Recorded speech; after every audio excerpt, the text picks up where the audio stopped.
Welcome to the Andrea Engstrom Show. I am passionate about helping you break through to your next level of abundance, success, and freedom so that you can create the life you desire and inspire others to do the same. I'm your host, Andrea Engstrom, and on today's show, we are going to talk about the Female Vitality Blueprint. I am so excited to introduce my guests today, Dr. Allison Heffron and Dr. Vinny Tagliaferro. How do you say your name, Vinny? Tagliaferro, you got it. Perfect. Tagliaferro. Oh, I love it. I love it. Welcome to the show. I'm so excited. Thank you. So are we. Yeah, thank you for having us. Absolutely. Well, let me tell y'all a little bit about Allison and Vinny. Doctors Allison and Vinny are two experts who are empowering women to take control of their health and well-being. So first up, Allison is a rehab-based chiropractor and acupuncturist with over 10 years of experience, and she's passionate about helping women move better and live longer with a focus on building resilience so they can continue to thrive in every area of their lives. I love this. And then joining her is her husband, Dr. Vinny. He's a rehab-based chiropractor turned functional medicine practitioner who dives deep into gut health and lifestyle issues. And his evidence-backed approach helps women enhance their cognitive function, emotional well-being, and longevity by addressing the root causes of their health concerns. Y'all, I love this so much. I'm so excited. So together, they've created the Female Vitality Blueprint. It's a revolutionary program for women entrepreneurs, specifically who are ready to prioritize their health. And so this blueprint combines their unique expertise to empower women to become the best versions of themselves, both in business and life, by fostering a community that prioritizes wellness for long-term success. Can you all understand why I'm so excited about these two coming on the show? You guys, this is such good stuff. Tell me, why did you decide to really focus on helping women entrepreneurs? So I am one.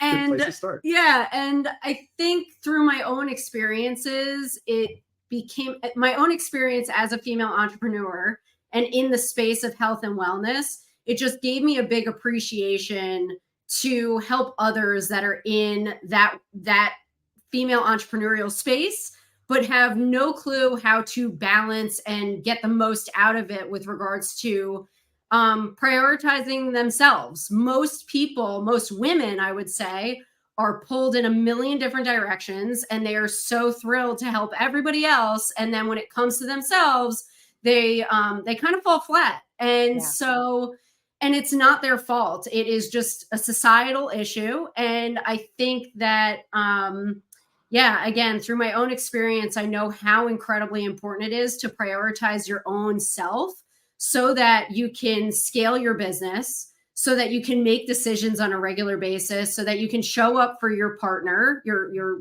family, and feel good, not feel like you're just drawing from an energy bank of zero.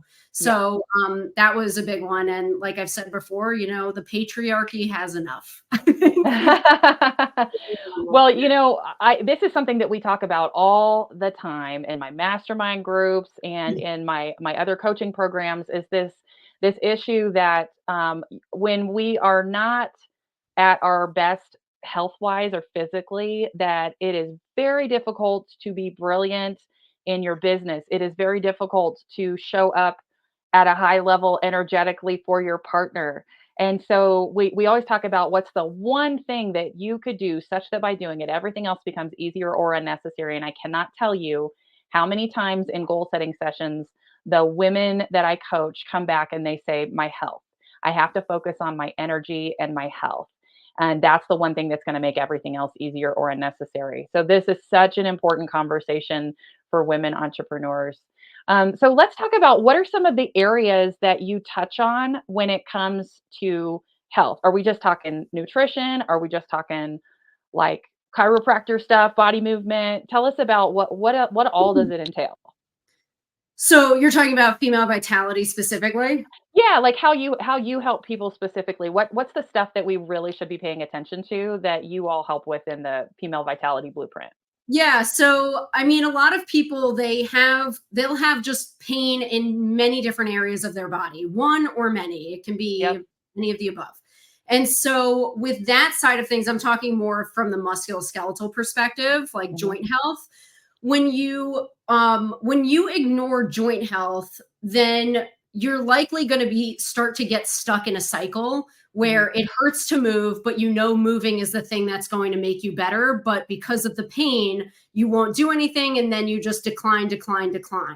Yeah. And that is interwoven with gut health. The two play such a significant role with each other. When we're talking about nutrition, the food that you put into your body feeds your joints.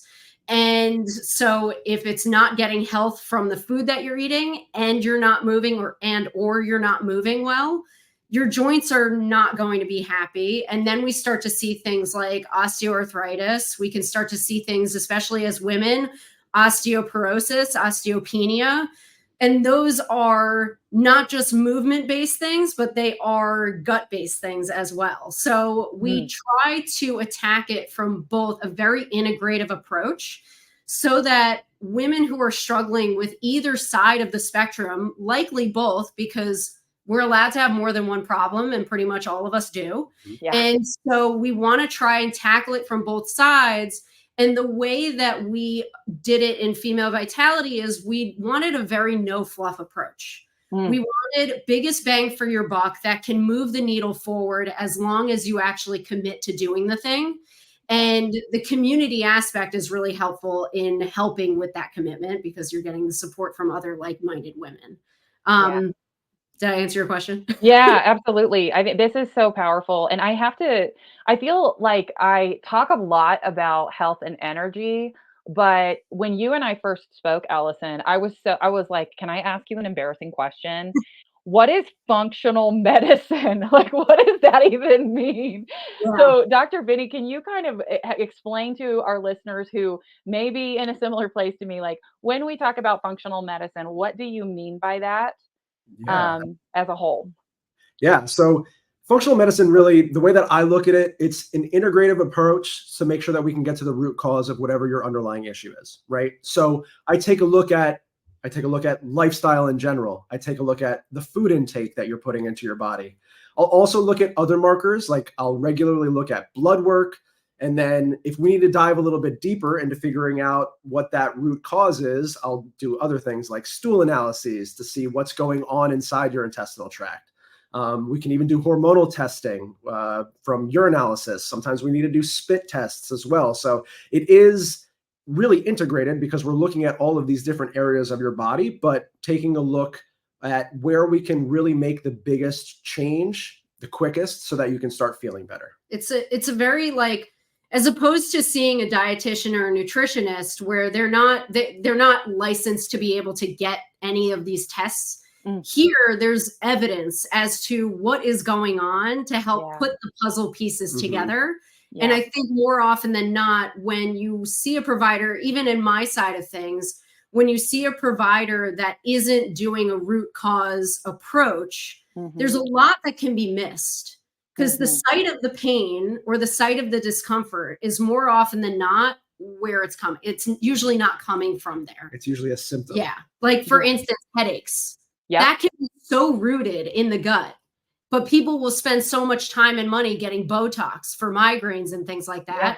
Meanwhile, it could be a hormonal or intestinal issue, a bacterial issue. It can be so many different things. Musculoskeletal issue. Yeah. So functional medicine is a deeper dive into that stuff. Yeah. I feel like every time I talk to you, my mind just expands.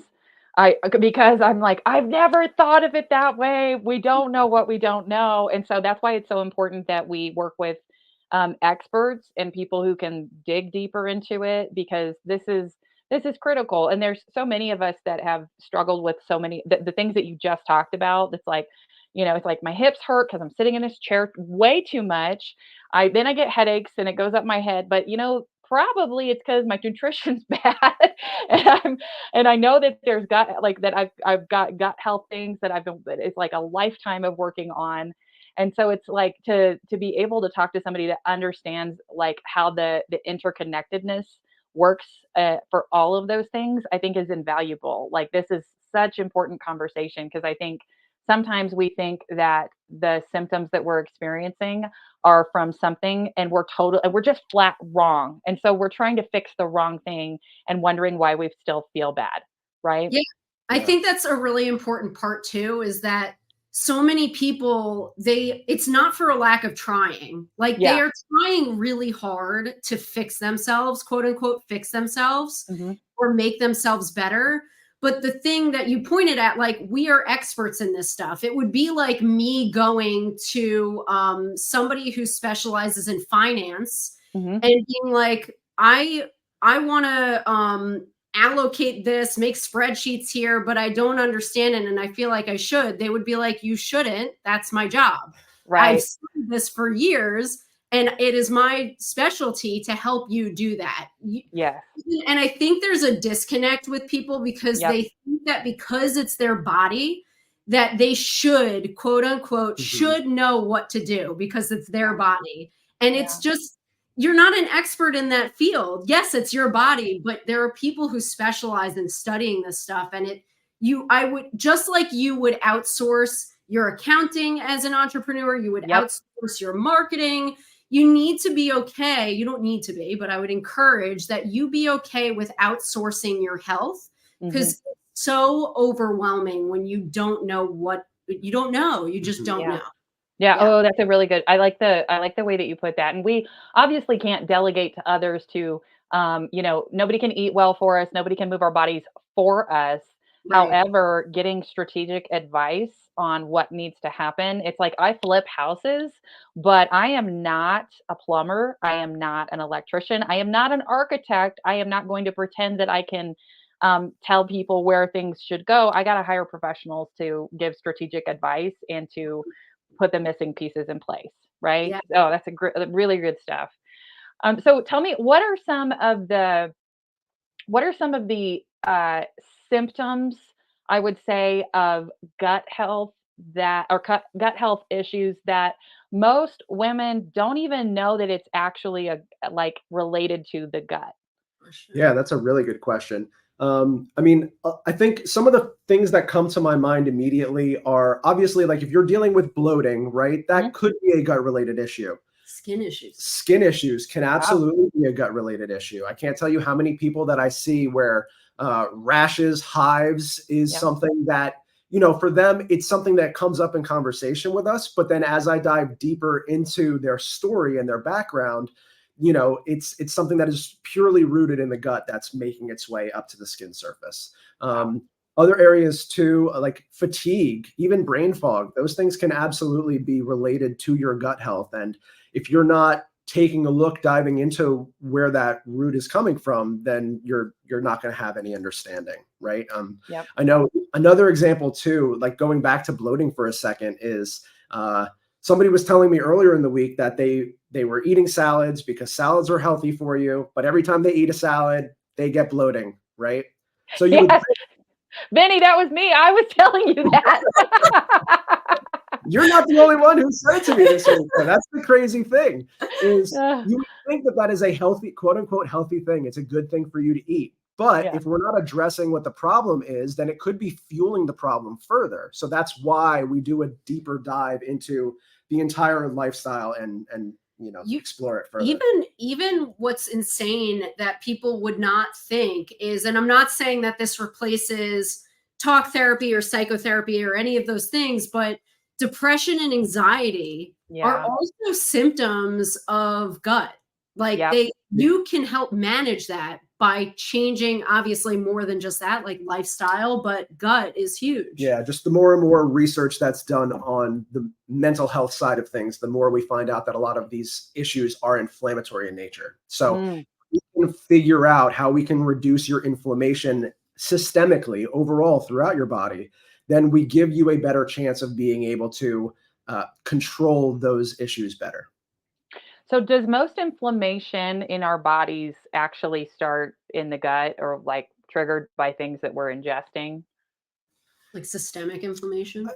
It's kind of difficult because it depends, right? So there are certain inflammation in and of itself is actually a very good thing. It is something that our bodies need in order to survive. That's how we heal ourselves, as an inflammatory response takes place. Okay.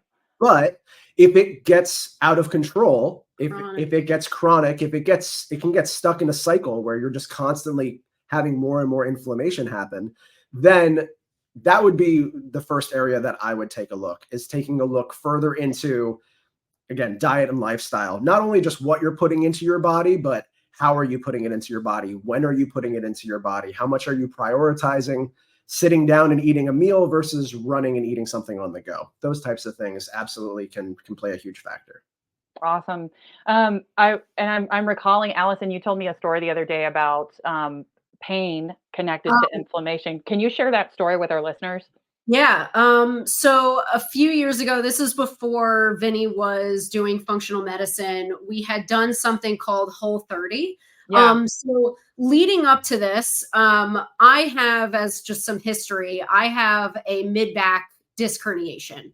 And it was causing me constant pain, like 8 out of 10 pain all the time. Yeah. And so we did Whole30. I don't even remember why we did it, but we did Whole30. And for those of you who don't know, it's like an extreme elimination diet for 30 days, and then you slowly reintroduce food. And so one of the things that is in the elimination is gluten. And so in the first 2 weeks, my pain went from like that 8 out of 10 drastically down to like a 2 out of 10.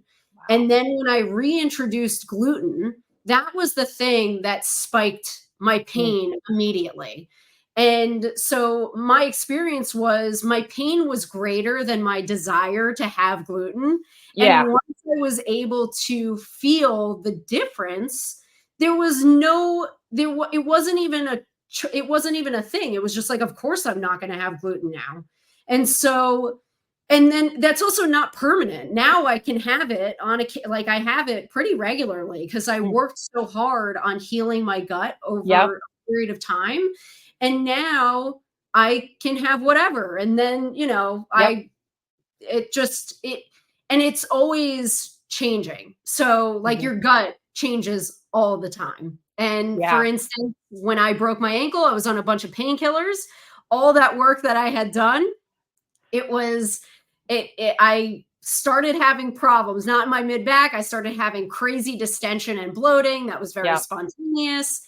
And it was like, okay, well, I guess that probably screwed up my gut again. Like all those painkillers screwed up my gut. So Yeah. And I think a lot of people don't realize that. I have a story that's kind of similar, but painkillers and NSAIDs can absolutely disrupt your gut health, right? That's a big thing. Okay. So I'm going to tell a little story. Okay. So when I was about 25, I went snowboarding and I had a horrific tumble down the mountain. It felt like I got in a car wreck, like whiplash, So being the amazing mom and, entrepreneur who takes great care of herself, I spent 7 years in pain, just taking Tylenol and ibuprofen every single day until one day I couldn't eat cheese anymore without almost pooping my pants. Okay. Like I knew something was wrong. I had headaches every day. And so I was just doing pain management. And during that time, I also increased my alcohol intake because sometimes it felt like that was the only thing that would cut the pain. And so I developed a lot of bad habits during that time. And so finally I grew up and decided to do something about it and quit ignoring or masking the pain every day. And I took one of those blood tests that tell me what my food sensitivities are. Basically everything I love, I had grown sensitive to: eggs, almonds, coffee, dairy, gluten. I mean, literally everything that I was eating to be healthy every day.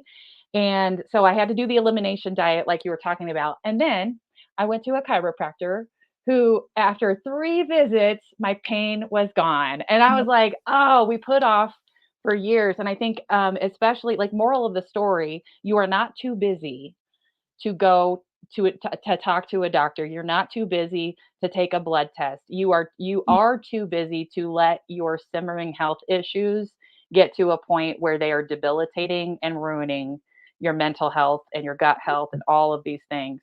And so you're crawling out of a grave at that point. Like you're in such a deep hole. The amount of time you could have spent on the front end, now it's like tripled at least on the back end because it was put off for so long. And now you're just more and more things are getting piled on. And Yeah. at the end of the day, if you don't have your health, what Exactly. what do you have? No, Yeah. exactly. And I think a lot of us put off dealing with it because we make excuses. Well, I'm taking care of everybody else. I don't have time for that. Or we will have excuses, or like we'll tell ourselves, well, I don't want to give up cheese. I don't want to give up gluten. It's too hard. Right. And so it's like, we choose our hard. Yeah. Right. Yeah. Yeah. And I think the point that you just made, I say to a lot of people, I think that Vinny's job, his career is 10 times harder than mine, because people's relationship to food Yeah. is just there's so many webs around it that are really hard and so he has, he's getting a certification in mindset because of how incredibly important that is to help people like realize that they have ownership over this stuff and they can make these changes if they are willing to walk through it. Yes. Where on my side of things, it can be hard to get people to get up and move when they're in a state of flow, but there's something that is just more intuitive about moving, and people are kind of constantly doing it. And even if they're not doing it, they'll get up to go to the bathroom. It's just not the same. Like, I'm sure if I said that you should squat, you wouldn't throw the same tantrum as if I said you can't have cheese. Yeah, no, well, and and today I know, I know what I'm capable of today. And I might fuss about squats, Allison. Don't give me credit that I don't deserve here. No, I think for me, physical movement's always been something that I, for some reason, have high resistance to. Like I think I have to earn it somehow. Like I need to, and this is an entrepreneur block for me, is that I have to get a certain amount of work done before I can have the luxury of going for a walk. Does that make sense? Ooh, it's deep. Yeah. So I feel, Be like, tell me more. Yeah. No, it feels like that's the like I have to earn a cookie. I have to earn a walk. And most days I don't earn a walk. Isn't that silly? It's like it's a crazy, but yeah, but I think, but for me, the food thing is not quite as challenging, in part because 4 years ago, I quit drinking alcohol, and so I know what I am capable of when it comes to that. Yeah. And it changed, it changed my whole life. Like that decision, You went through like getting out of an addictive pattern. So whereas other people have not walked through that fire. Right. And so, and their pain might not be bad enough. That's the other thing. Yeah. And so they don't have the motivation of a fire under their ass to walk through it because pain isn't bad enough. And part of my job as well is recognizing that with the people that I work with. Like, a great example, if somebody has a dairy sensitivity and they are resistant to cutting out cheese, I'm not going to tell them to do that cold turkey immediately. Yeah. We're going to figure out, okay, how often are you having it throughout the week? Is it every day? Okay, can we get it down to every other day? And then slowly building from there, right? But even that in and of itself can be a lot more challenging than it sounds. Yeah. No, 100%. Well, especially, it is so funny. I had a conversation with my team, and there's 4 of us and we're women. One of my team members is in the Philippines, and we were explaining to her that in America, we eat cheese like a condiment. Like, we eat cheese 4 times a day. We eat it on our eggs. We eat it on and she's like, well, we eat a lot of rice and beans. I'm like, we eat cheese on our rice and beans in America. It's so ingrained, some of these things that we just take, we don't realize that it's what's destroying our health or destroying or creating all of the problems, because it's insidious until it gets to a point where it's unbearable. Right. Yeah. It's interesting too, because there are so many of those things now that are available to us. We don't even think about it. Right.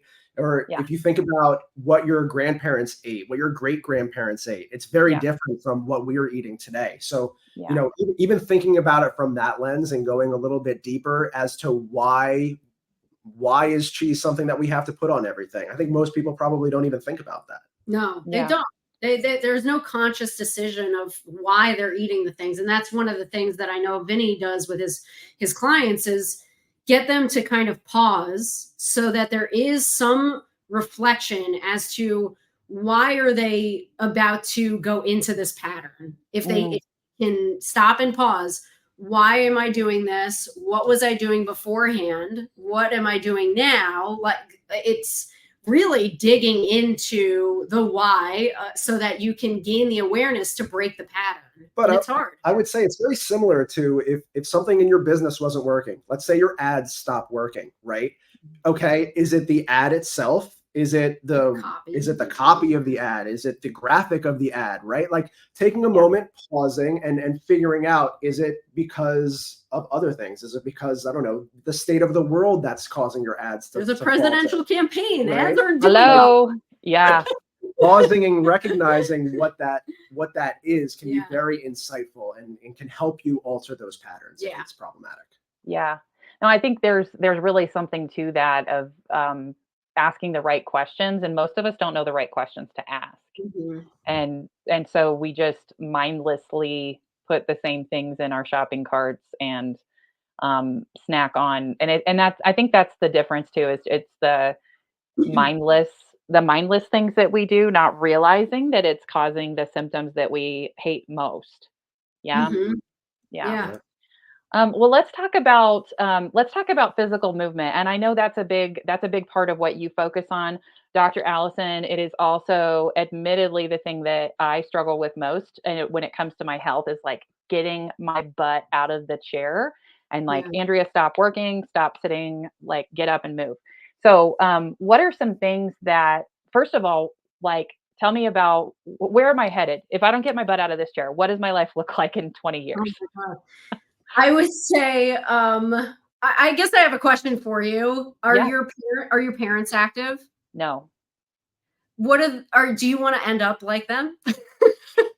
Dang it. No. No, I will say this. My mom is super, like, she's super busy. Yeah. And but I think, like, a priority on like exercise as a like lifestyle thing that you do. Yeah. Um, it's more like, I'm like my dad, like very much locked in, work until it's Mhm. done and it's never done kind of. Yeah. And Yeah. that's something that I'm working on in terms of balance. And but then also, like, if I'm not working, I want to be taking care of my kids or my family. And so I have all Yeah. these excuses, right? So, And then my mom is so much a take care of everybody around her kind of person yeah. that there's not been, and she's just like super active, from a, like, we always say my mom gets more done in a day than most people do in a week because Mhm. she's so hyper productive. And Yeah. so I come from an extremely productive family, but Yeah. not with a focus on like exercise. Because that's part of my probably mindset around it, is that feels like it's wasting time that I could be productive. So Right. fix me, Dr. Allison. One thing that I will say is, like, moving is by far, it will help increase your productivity, your efficiency. Yeah. If you can start to move more, Mhm. there's an alteration in the chemicals in your brain, how your blood is flowing. It can make your focus better. Yeah. That's why, a lot of people preach about going to the gym in the morning because it will Yep. just help their cognitive function. Um, I mean, one thing that there's never any negative to taking a walk. That's Right. something that Mhm. we strongly, whether you're feeling good or feeling bad, there is never anything negative about going for a walk. You Yeah. can brainstorm on your walk. You can but being present and just listening to your environment is such a powerful tool for your body to just be able to kind of exit the stress Yeah. and down regulate your nervous system in a way that you're not going to get by sitting in a chair Yeah. at your computer. Um, in order for you to function optimally, we kind of move. I know like the audience can't see me doing this, but we move through waves. Our nervous system requires this wave kind of up and down. And if you're constantly up here without any dropping point, you will drop eventually, but it's going to be like very steep and quick. Yeah. Whereas if you're able to go through like a sine wave, it's just this equilibrium that you're maintaining. And so movement is phenomenal for helping your nervous system maintain that equilibrium. Yeah. And that's just from talking to you about trying to encourage you to get out and move and not see it as a deterrence from your productivity. Right. With regards to your future self, when I talk about range of motion, if you don't use it, you will lose it. It's physics. It's not something they've made up. It's not something that's just in the 40-year-old virgin. It is a real thing. If you don't use it, you lose it. And so I can't tell you how many people I see where their joints just don't move anymore. And they're in their 60s and their joints are stiff as hell. And it's not that they can't get better, but the expectation is that they're never going to achieve even close to full range of motion at this point, because it's been so many decades of not practicing range of motion. And then they come to me because they have pain after their body has created some sort of overcompensation for a lack of range of motion. And then the other thing that I was talking about in the beginning of this episode was you can get yourself in this cycle of like, well, it hurts when I work out. Yep. And now I don't want to work out because of the pain. And so then you start getting into that cycle of sedentary, where hormones start to change, not for the better. And you can start to accumulate that chronic inflammation that we were saying was a negative for your body. So there's literally only positives to moving. Right. I think another piece too is your brain will prioritize areas that are moving and will put less priority on areas that aren't moving. So that's part of the reason why if you don't use it, you lose it. Your brain will actually create a quiet spot for those certain areas of your body. And then taking movement into another example as well is when you're being active, you're typically trying new things out, or at least every time you do something, it's going to be altered a little bit. Stimulating. You can do 10 squats and every single squat is going to look a little tiny bit different just because of certain variations that you're having. So your brain has to figure out new patterns, new pathways, and that's not only beneficial for quality of movement, that's also beneficial for other areas of your life, especially thinking outside of the box and those. Yeah, I mean, like think about learning a new language or learning an instrument. Like that stuff is always recommended for older populations to start to do to keep their cognitive function going. It's the same thing with working out, like what he was saying. Those variabilities that happen in your movement are requiring your brain to work. So there's, I don't know if I gave enough reasons. No, that's really good stuff. And I find that I'm more motivated to walk if there is an additional social aspect to it or relationship benefit. So this morning, you'd be so proud of me, you guys. I woke up this morning a few minutes before my alarm went off, and I rolled over, and my husband, I'm going to tell on him. He was scrolling on his phone. He was already awake. And I said, "Hey babe, let's go for a walk." Yeah. And he's like, "Yay, let's go." Because he goes for walks like every day. He's a 12,000 steps a day kind of guy, and he works with his hands and he's always moving. So he's like got this thing down. And so when the weather is great, and it's great right now, we like to walk to the river, and we will find a spot and sit and be quiet together and listen to the water and feel the sunshine break through the trees and the mountains. And it's just magical. And it's like, why don't I do that every single day? It makes me feel so good. And then, and we sit and we have meaningful conversation and we pray together, and it's awesome. But I don't do it every single day because some days I just want to sleep a few minutes, and I you know, and so I'll default to just doing certain parts of my morning routine. And and exercise is the one that I always like it is the easiest for me to just do something super quick Mhm. instead of really giving it the attention that it Yeah. deserves. Yeah, I think for me, and I'm not saying this works for everybody, and people might think that this is like an extreme thought process, but for me, when like let's say my alarm goes off 5:15 in the morning, it is because I'm getting up so that I can go to the gym. There are plenty of days where I don't want to go. I don't want to be up. So Yeah. I want to, but then I think to myself, the person that you want to be, what decision would they make? And that always makes me get up.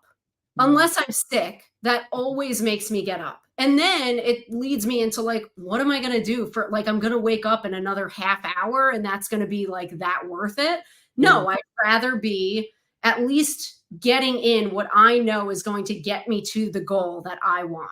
Yeah. And so I do think that when it comes to, I think there is a big, I don't really know what to call it, if it's a misunderstanding, but people think that motivation is what keeps people like me and Vinny going to the gym. It isn't.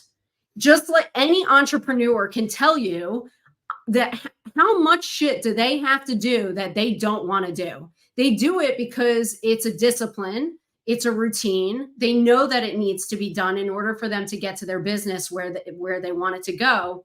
Mhm. So why sleep on that with your health and your own health goals? It is also it's not motivation. I am not motivated to do patient notes at all.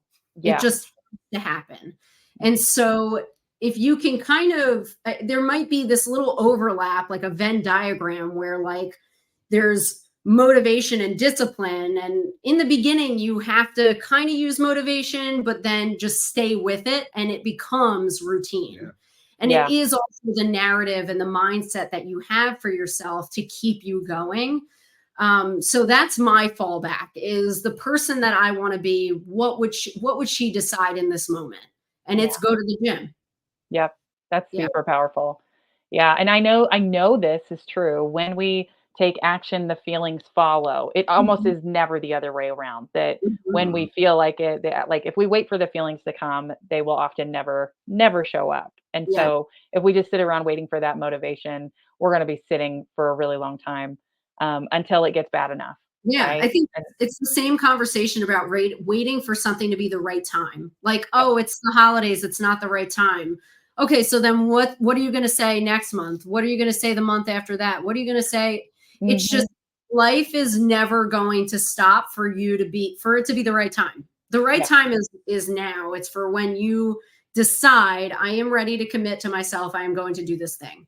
Time is not going to be on your side, I promise. It's just always working against you. Yeah. Yeah. And the other side of that too is the right time would be when your body falls apart or when Yeah. something does Yeah. come up and makes it a priority for you. Otherwise, it's not going to be. Yeah. Imagine waiting until you had a break in your business where like you were like, "Oh, now I have the time to take care of myself." It's like, but if you did it already in that break, you could just enjoy the break. You could just enjoy yourself because you already have all this stuff set in motion. So even from if you think of it from that perspective, time is just such an easy excuse. And it is Right. an excuse. Yeah. Yeah. Okay. So I think that the fourth quarter of the year is the very best time to start working on your goals. Not the first, not January 1st. I Mhm. would rather that we hit the ground with momentum in the new year instead of regret. Mhm. Does that make Love it. sense? Yeah, Yeah, that's And awesome. absolutely. so, yeah. And so tell me, what is something that you would challenge our listeners to do this week, kind of kicking off this fourth quarter of the year? What is something that they can do to take bold action to make an impact in their health? So I think from a nutrition standpoint, doing a 1 week or 2 week food log where you're tracking everything that you're eating would be great. I would go even further. Not everything that you're eating, but everything that you're eating and everything that you're drinking too. Okay. There you Yeah. go. That's good. And then on the movement side, I would say every 30 to 45 minutes, if you're sitting at a desk, get up and move around, whether that's squatting, walking, heel raises. Yeah. But a lot of people will be like, well, I have a standing desk. Okay. So then my thing for you would be do heel raises. So calf raises, do single leg calf raises, do hopping, do side lunging, anything to get you out of whatever rigid position you've been in will be really helpful. I feel like I want to add so many, but then it's just going to be overwhelming. Go for a walk. Great. No, I think those two things are great. So food log and food and drink log. So write down everything that you eat or drink over the next 2 weeks, and then move every 30, 40 minutes max. Do some things that get up out of your chair or change up your position so that you're getting some extra movement in and not being sedentary. Yes. Right? Okay. I love it so much. Okay. So I heard this study, and whenever I say I heard this study, I mean, I watched it on a TikTok. Is that fair? It's your let's be real. Okay. So for the next amount of information though. Oh yeah. So I heard this study that one of the greatest indicating factors or indicators of longevity is your thigh muscles.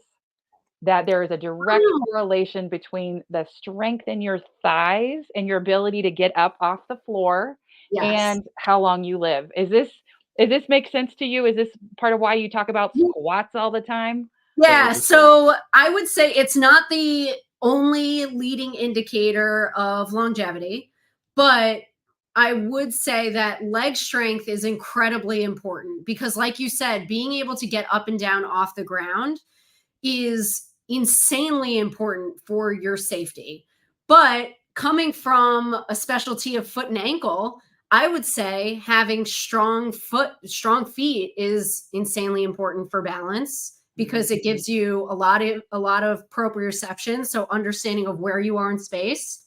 There's actually a ton of neural feedback in the feet, which is amazing.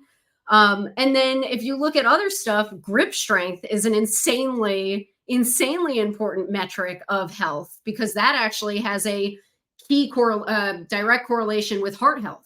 So it's not that there's one thing, and that's part of, I don't want to overwhelm everybody, but I guess the takeaway from this is that working on your strength overall and ability to balance and stuff like that is huge for longevity. It's not one thing. If anyone tries to tell you it's one thing, they are selling you something. It is not one thing. There's so many things. Yeah. And that's why the overall picture of health, it's something to work on. But I did once have a mentor tell me that every time you get up off the ground with your hands, you lose a year of your life. So if you can get up off the ground without using your hands, you're absolutely prepping yourself for further longevity. Just think about how many injuries happen from falling down as we get older, right? Yeah. If you're able to have the control over that, you're setting yourself up for success. Yeah. Yeah, absolutely. I mean, that's the thing we hear over and over is that falls are the number one killer at a certain age. That's the thing that takes you. And it's not even the fall itself. It's just, there are people who have like their hip was broken beforehand and then they fell. But it's the spiral afterwards. The downward spiral of being bedridden. And if you didn't have, because if you fell at an older age, it's likely, not all the time, but it's likely that you didn't have the balance and strength ahead of time. And so then you're bedridden and then you're atrophying more. And then you're just downward spiral after that. Yeah. So that's why it's such a scary thing for older populations to be worried about falls. It's not the fall itself. It's all the stuff afterwards, the degradation afterwards that creates the morbidity. Gotcha. Yeah. Gotcha. This is such an important conversation. And I just want to say thank you so much You're welcome. for being part of the Andrea Engstrom show today. I know that people are going to want to connect with you and learn more. What is the best way for people to get connected to you? So we are going to send you the link to book a call with us. Okay. If you do feel comfortable with booking a call with us right off the bat, you can absolutely email us. My email is dr.allison@bfsrehab.com, and Dr. Vinny's is drvinny@bfsrehab.com. And then we also have Instagram, BFS_health performance. Okay, awesome. So we are going to put a link in the podcast description to where they can find you. We can link to your Instagram as well. This was such a valuable conversation, and I know you have a special offer for if somebody takes a next step with you and they want to do they want to get into the female vitality blueprint, everything we've said on today's show. They're like, that's me, that resonates, I need this. You have a special deal for people that say something to you when they connect with you, right? What's that deal? Yes. So yeah, if we do have a call together and you tell us that you found us through this podcast, we will extend a 10% discount to your program. I love it. That's so generous. I appreciate you guys so much. Yeah, thank you All so much. right.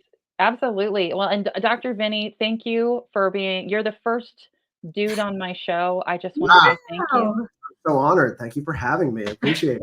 Absolutely. And thank you, Dr. Allison. You've been incredible today. I appreciate you. Appreciate you too. Thanks. Absolutely. All right. Well, if something on the show today resonated with you, would you like this episode? Would you share it? Would you follow it? Share it with a sister who needs to hear this stuff, because I know somebody came to mind when they were describing some of the things that they help with. And if you want to share your feedback with me or ask me a question, you can always drop me a line at andreaengstrom.com. And while you're there, reserve your spot in my next masterclass. If you're a woman entrepreneur, I know you need the female vitality blueprint. And you can also join my Facebook group, Bold Women in Business Sisterhood, where I share strategies every single week when I go live. Until next time, I'm Andrea Engstrom, encouraging you to take action on your dreams. You are the one who makes your dreams come true. So show up to your life with power and authenticity. Be bold, be tenacious, and make it happen.